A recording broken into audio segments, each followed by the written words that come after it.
Полмиллиона, сколько ты сказал? 20 миллионов? Да, Борис Григорьевич, 20 миллионов это минималка. Надо риэлтора нормального найти. შაბათის გუნდმა მიაკვლია და 8 საათზე თქვენ გიჩვენებთ ოლიგარქის რუსული კომპანიის ანგარიშებზე დიდი ფულის ბრუნვის დოკუმენტებს.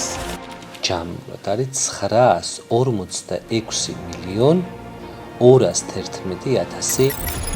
მდივანი ვალენტინა, იურისტი იური და დირექტორი ოლგა ბოროვიკოვა. ცნობილია ივანიშვილის მოსკოვის ოფისის თანამშრომელთა სია. Надо, чтобы кто-то помогал. Андрей или ты, или кто-то, в принципе, я не знаю как. Тогда юрист у тебя есть, скажи, есть финансист. რისთვის გააცოცხლა ოლიგარქმა რუსული საბანკო ანგარიშები, სადაც ჩანს, რომ ბოლო პერიოდში დიდი თანხები გადაისროლა. რუსულ რუბლებზე თქვენ ძალიან ბევრს საუბრობთ და ბიძინა ივანიშვილი რომ ისევ რუსულ ბიზნესს დაუბრუნდა, შეძლებთ მის გაკრიტიკებას. რუსეთის რეესტრიდან ამონაწერია ბატონო. ივანიშვილს ენდობით? კი. ჩვენ ვადგენდით სანქციების გამო, როდესაც ევროპაში შენახული ფულის გადამალვა დაიწყო ივანიშვილმა, საქართველოსთან ერთად ხომ არ წაიღო თანხის ნაწილი რუსეთში. ივანიშვილების ოჯახს არ უთქვამს რუსეთზე უარი.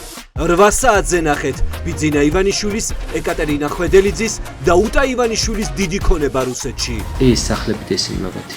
ანუ ეს ნაწილი მიერთეს, იმიტომ რომ ამ დიდ ტერიტორიაზე ქონოდათ წვდომა. ანუ ეს რაღაცისთვის ჯილდო იყო ეს ქონება, რომელიც მისცეს. მოსკოვის მეტროპოლიტენის თანამშრომლების ყოფილი სარეაბილიტაციო ცენტრის ტერიტორია მოსკოვის ელიტურ უბანში ივანიშვილის კომპანიამ სასამართლოს ძალით დაიბრუნა. დღეს ნახეთ რა ჩანს მისი კომპანიის დოკუმენტებში. ნახე რაღაცა ძველი აბრა დარჩენილი ეს სავარაუდოდ არის მეტროპოლიტენის აბრის ამბავი. საქართველოს იუსტიციის სამინისტრომ 2025 წელს ბერა ივანიშვილი ისევ როგორც რუსეთის მოქალაქეობის მქონე პირი დაარეგისტრირა, რას გვეუბნება ოლიგარქის ოჯახი რუსული პასპორტების დემონსტრირებით. რაში სჭირდებათ რუსეთის მოქალაქეობა ამ დრომდე? ჩემი საქმე და არც მიგითხავს და არც.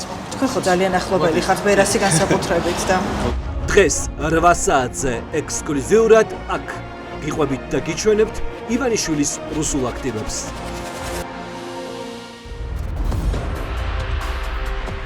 სავაჭრო ცენტრიდან გამოსულ დიზაინერ დათუნა სულიკაშვილს პოლიცია ედევნა და ტაქსში დააკავა. საიდან გამოყვა პოლიცია? არ ვიცი.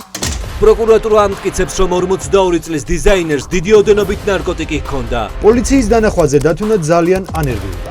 მე გამიკვირდა. დაგებული ხაფანგი თუ რეალური ბრალდება.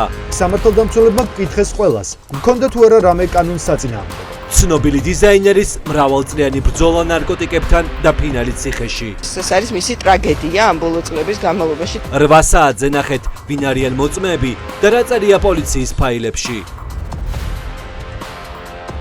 თქვენ მეგობარს უნდა გითხოთ ბატონ სლავა შერაზადიშვილს, ვერ დავარდა, რატო წავიდა?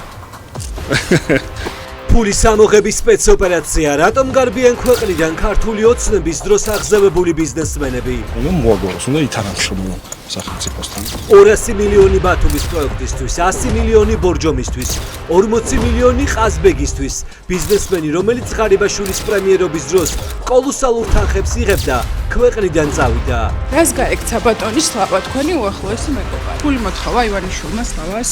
ბატონო მერო. კაცი, რომელიც საკვირაო წირვაზე ხარებასთან ერთად წადრის ქტიტორად გაგვაცნეს, ირკვევა, რომ დიდი ალბათობით შვეიცარიაში იმალება. რატო გაიქცა ქტიტორი? არ მეგონა თუ ხარებასმა ესეთი იყო. სად მიდის ფული, რომლის მიტანასაც ბიზნესმენებს თხოვენ? ოცნების სალაროში თუ საქართველოს ბიუჯეტში?